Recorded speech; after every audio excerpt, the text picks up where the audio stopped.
Okay, welcome again, and we are going to be talking about writing in a sense, but not writing per se of a complete story, but more so the way you choose words.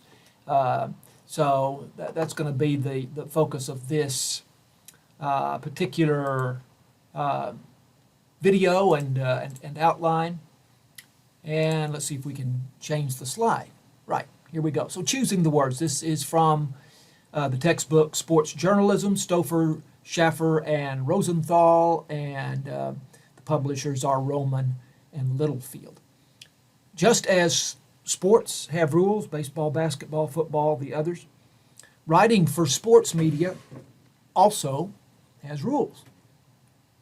Now, I will say this also, most spoken words in media are written. So the news, certainly, entertainment, television programs, movies have scripts. Commercials absolutely are written. Social media posts, of course, are written. Blogs are written. The majority of things that you observe in media are written. So writing is an important function, an important skill. Bloggers, emailers, tweeters, script writers, entertainment script writers, news release writers, newspaper writers, broadcast media writers, and columnists who use correct grammar and spelling in everything they write will be regarded as professionals, and basically those who don't will not be regarded as professionals, probably won't get very far. So it's an important skill. I'm going to play a clip here for you. This is with Clarence Hill, and some of you will know Clarence Hill. He has covered the Cowboys for the Fort Worth Star-Telegram for a long time. Also, you see him a lot on television, hear him on radio, he's on social media a lot. So those of you who follow the Cowboys probably know Clarence Hill. This video lasts about 4 minutes. I'm going to pick it up about midway through. You might want to watch the whole thing. I think you would enjoy it, but I'm going to pick it up about midway through.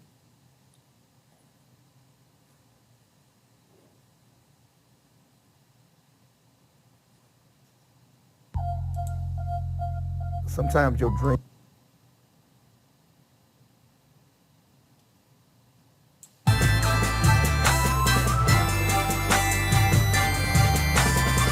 Well, every job has its birth and death.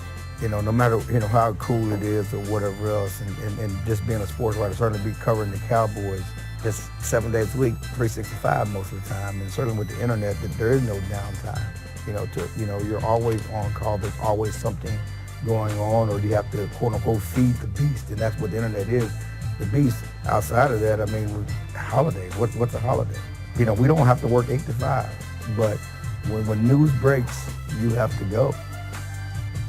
This is not a job for a fanboy. This is not a job for you going out seeking autographs. You certainly have to understand that there's a line you don't cross with the players as far as relationships are concerned, and not try to be buddy-buddy. I mean, that's how most journalists and a lot of people get in trouble, is because, they want to be buddy-buddy, they want to be friends, and when you're that way, and you can't be objective, and you can't cover the story, and it sets you back in the job you're trying to do. So you would say that you're living your dream? Yeah, I mean, it's a dream job. So I get paid to write about football. I get paid to talk football. Who wouldn't want to do that?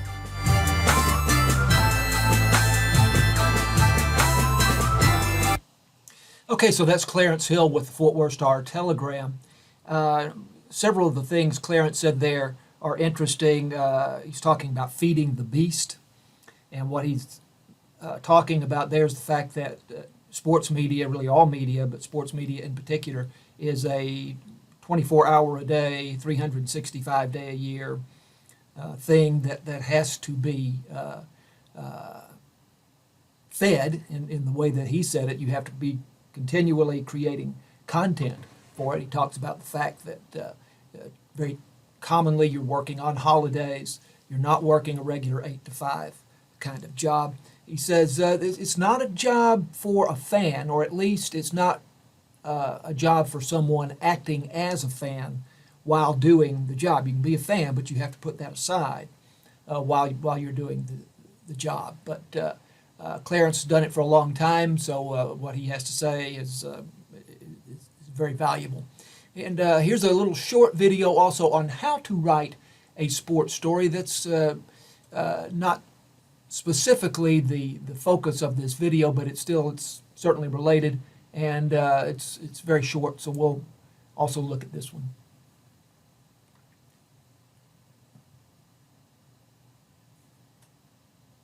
In this video, we will talk about how to write a sports story.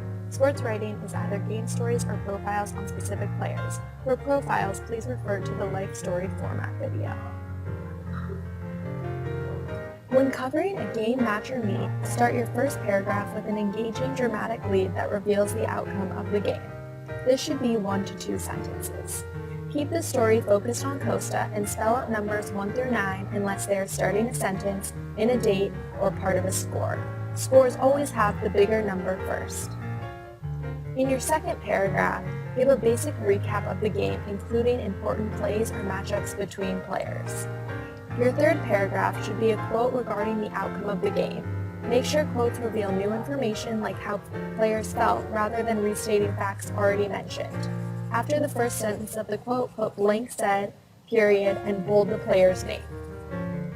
Paragraph 4 is an informational paragraph about the upcoming matches, seasons, standings, and records. Keep in mind when the paper comes out and use dates accordingly.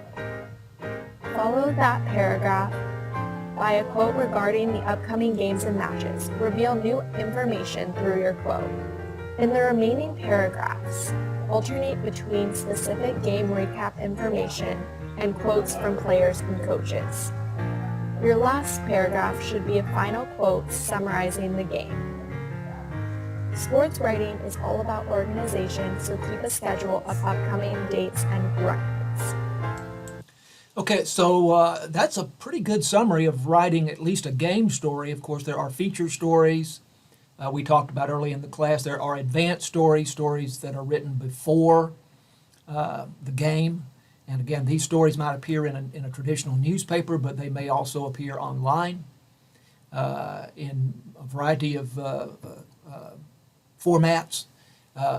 And the style of writing the story would still be the same. But she talks about putting the score in the lead, the first sentence, and then the next paragraph would be a little bit more general information about the outcome of the game, and then the first direct quote from a player or a coach, and then alternating information about the game with direct quotes as you go through the rest of the story. So you can look at that there and have a really pretty good summary of how to write a game story. And so I think that's useful information. But as I say, we're not specifically talking the rest of the way here about writing stories. We're talking more about word usage. So professional sports media writing will include these things. It'll include facts. It's based on facts, and a lot of us like to express our opinion, and there is a place for that. But that's a different style of writing, and that's something we certainly could talk about another time. The sentence structure will first of all be short, but then also the subject, verb, object sentence structure is ideally what you will use for the most part. We'll come back to that in a little bit. Short paragraphs, very short paragraphs, and having looked at a lot of student writing over the years, I would first say make paragraphs, because a lot of students never will make a new paragraph. But not only do you make paragraphs, but you make a lot of paragraphs, and very short paragraphs. Short and simple words with precise meanings. Action verbs, you will include action verbs. We'll talk about that in more detail. You will have direct quotations, the exact thing that an athlete said or a coach said, and then that will have attribution, and that is at the end of that quotation. It will say he said or she said, indicating that those words, and they would be in quotation marks, but indicating that those are someone else's exact words. And then, of course, you will include numbers and statistics. It's an important part of sports. The final score itself is basically a statistic. Professional sports media will not include misspelled words, grammatical errors, cliches, and we'll talk more about cliches, redundant phrases, and we'll talk more about that, and it will not include gender-based language or what your textbook calls isms. And again, we'll have more on that before we're done. Facts and information. Sports media stories are based on facts, and facts are verifiable. They basically can be proven. Opinions are generalizations, and we're going to draw the distinction between facts and opinions here. And by the way, again, what we're referring to here, this would apply to print type stories. It would refer to and apply to broadcast type stories. And we're going to specifically talk about broadcast writing here in a moment. And it applies to online or digital media stories. Facts and information continued. Here's a fact. This is an example of a fact. Nick Saban has coached 6 teams to the college football national championship. So we can count the number of championships that his teams have won. 1, 2, 3, 4, 5, 6. An opinion would be Nick Saban is the most famous coach in college football history. Most famous is hard to prove. There was a fella some of you have heard of named Bear Bryant, who coached mostly at Alabama, University of Alabama, but also at Texas A&M for a while. And he's a pretty famous coach. So that most famous is hard to prove and hard to quantify is another way of saying that. And what we want to base most of our stories on, with the exception of stories that are intended to be opinion-based, we want to base our stories on fact. Be careful of adjectives. And again, these are hard to show as fact. The greatest, the worst, whatever. So limit your adjectives in your writing. The first goal for sports journalists is to be accurate. So that we can never lose sight of that. The best way to gather facts and information is to attend the event, to be there in person. Observe the activities yourself. What you observe may be reported without attribution. You don't have to say that A&M Commerce jumped out in front 7-0 on a 2-yard touchdown run according to the head coach. The head coach said, David Bailiff said, because you saw it. So you don't have to attribute that because you saw it. So the things that you can observe, those are the best things to include. That's why it's important to be there. Short subject, verb, object sentences. We talked about this real briefly just a moment ago. Short sentences make the text easier to read. Really, this applies to all media writing, not just sports media writing. A level easily understood by most media readers will contain about 17 words per sentence. So that's pretty specific. Now, you want to use a variety of sentence lengths to make your writing more interesting. Don't try to make every sentence 17 words. You want to have some sentences that are shorter and some sentences that are longer, but on average, about 17 words per sentence. The subject, verb, object sentence structure is also easy to read and understand, easily digestible. And so what we're talking about there, let's say, for example, very simple sentence, Dan hit the ball. Dan is the subject, hit is the verb, and the ball is the object. Subject, verb, object. So in the subject, verb, object sentence structure, which is a very basic structure, maybe the first way of writing a sentence that most of us learn, we take who performed the action or what performed the action, and we put it first in the sentence, followed by a verb, and then, if necessary, an object. Okay? Some of you are familiar with the quote in the Bible, which very often is stated as Jesus wept. That's a full sentence. We have the subject and the verb. We don't have an object. If we had an object, we don't really need it because it's obvious, but it would be Jesus wept tears. And tears would be the object. So that's an example also of subject, verb, object. It's very simple, basic, easy to read and understand. Short paragraphs. And again, so important to make paragraphs, first of all. And a lot of college students forget to do that. So the reader then looks at a piece of writing and sees no place to jump on or jump off if there are no paragraphs.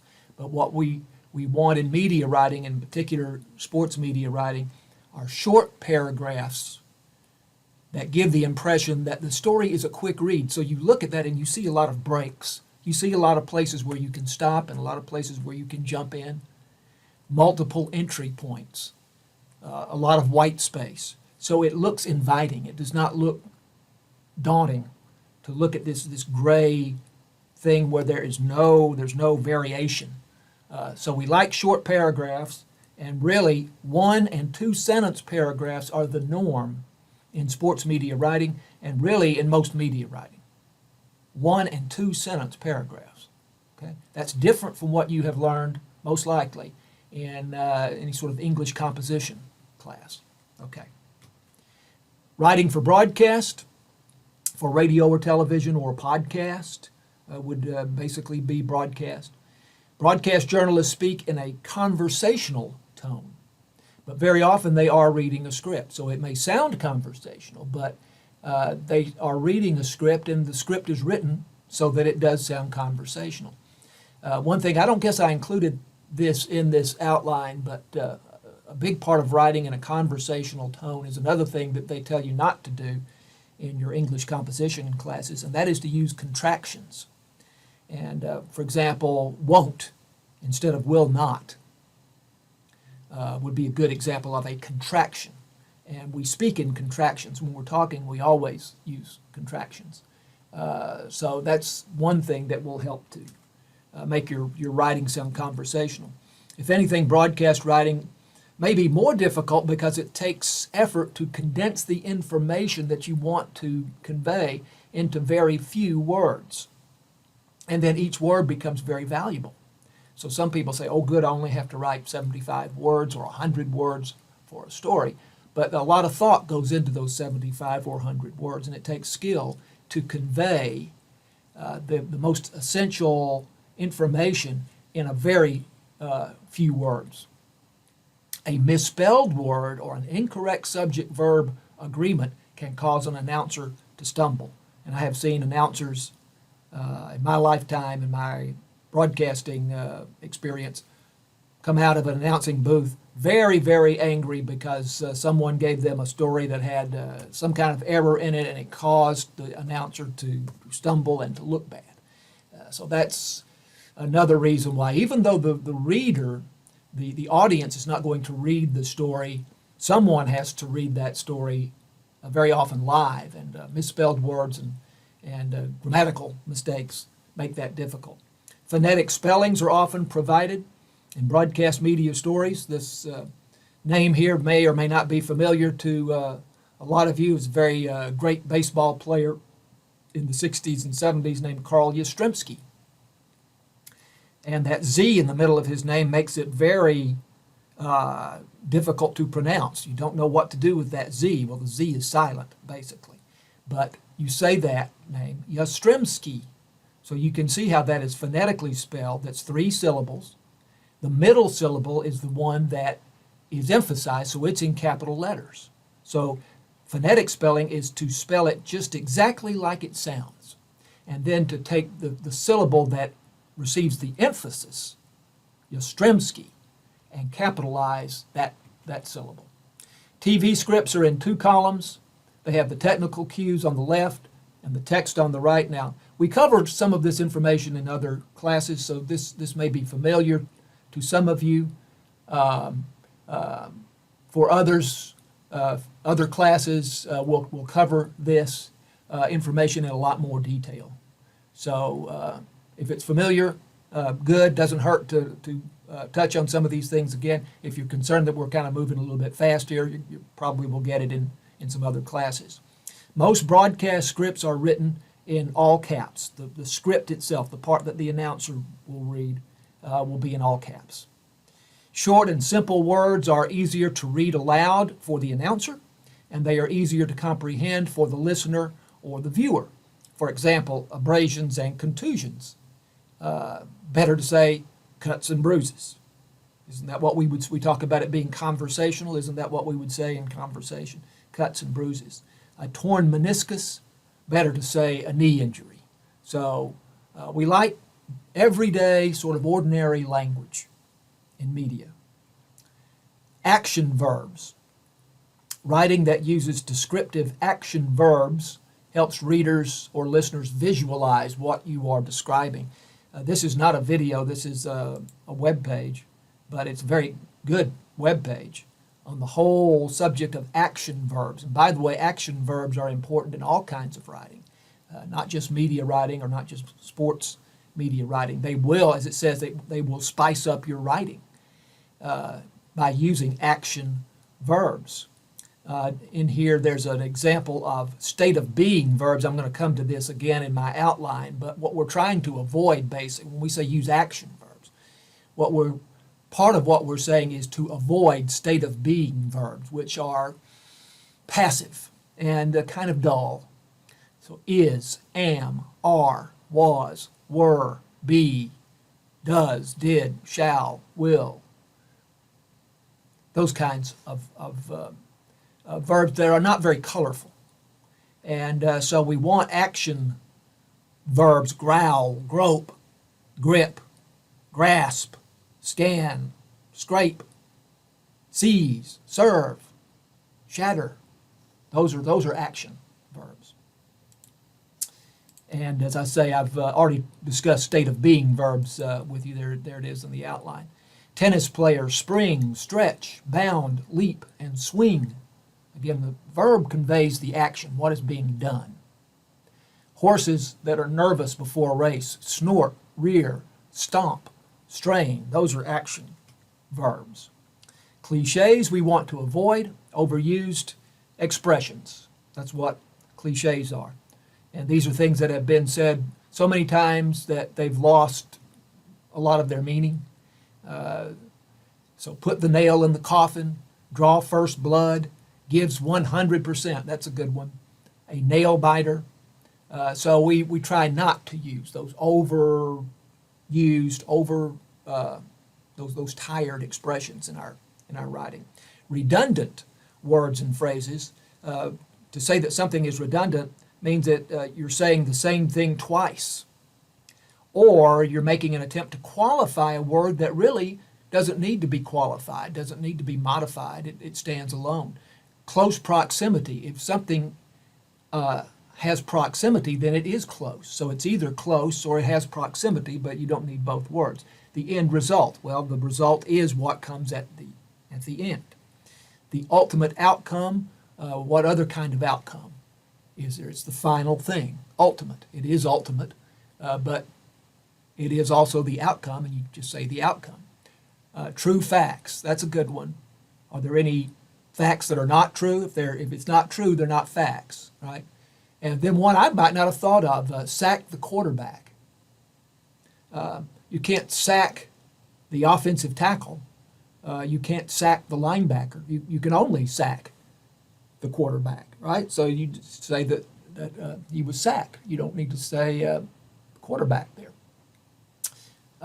Might say sacked Dak Prescott. You could do that, I suppose. The language of isms. You want to avoid cliches such as throws like a girl, which we used to say a lot when I was young, or anything that suggests that a person cannot do a particular thing because of the person's group identity. Right? We don't presume someone can't do something because that person is part of a particular group, whatever it may be. An NFL quarterback had to apologize after laughing and saying that it was funny. hearing a football strategy question asked by a woman in a post-game news conference. The woman was a reporter. Well, women do study football and can report and write on football and do. And so it was a bit insulting for him to snicker when she asked a strategy question, and he had to apologize for that. So we being media also need to be careful about that. Steps to error-free stories. Double check the rosters before a game. This is especially true in high school sports. They don't have a lot of help. I say that they being the coaches, the people that put rosters together, and they may have put that roster together in August, and now it's November, and there have been some changes since that time, so you better check them. And another thing is if you're broadcasting a game, or if you say we're the public address announcer for a game, check the pronunciations, because that name is going to pop up at some point, and you want to know how to say it. So that's another thing to do. Run spell check on all of your writing, at least, okay? So as an instructor, when I get a paper and it's got a lot of misspellings in it, that spell check would have caught, or it has grammatical errors that spell check also would catch, that tells me if the student did not even run spell check, which just takes a minute or so, then there's not a whole lot of care went into the writing of that particular piece of work.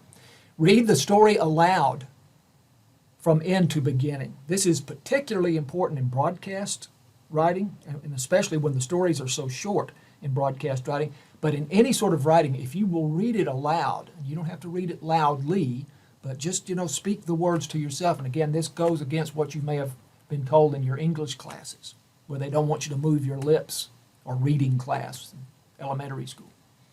But it helps to do that, to spot the errors. Very helpful. And then ask someone else to read the story. That's another thing that's helpful in avoiding errors. I'm going to end this with, this is not specifically about writing. It does have somewhat to do with writing, but not specifically. And this is advice for seeking a career in sports media. It's very short, and I think it's good.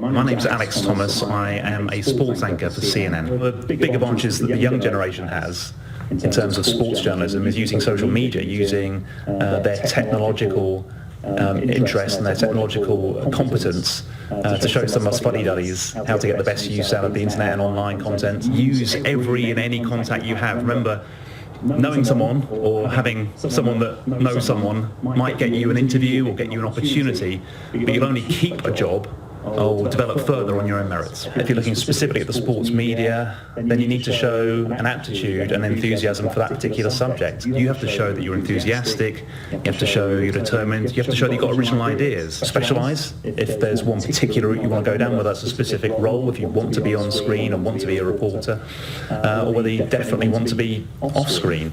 If you know that career path, then stick to it and don't get sidetracked just because you want to be somewhere in the media. Be determined and never give up. Okay, all of that is good advice, and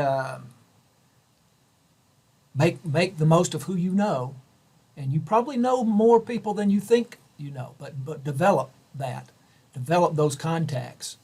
Again, I've talked to you in this class about taking the opportunity to, if necessary, and probably will be necessary for a starter, to volunteer with the sports information office in the athletic department, to volunteer with KETR, to get involved with the East Texan. Those are ways that you not only gain experience, but you meet people. And then to show some enthusiasm and to be eager to do this work and appreciative of the opportunities that you get. Those are also helpful. All right. Thanks very much.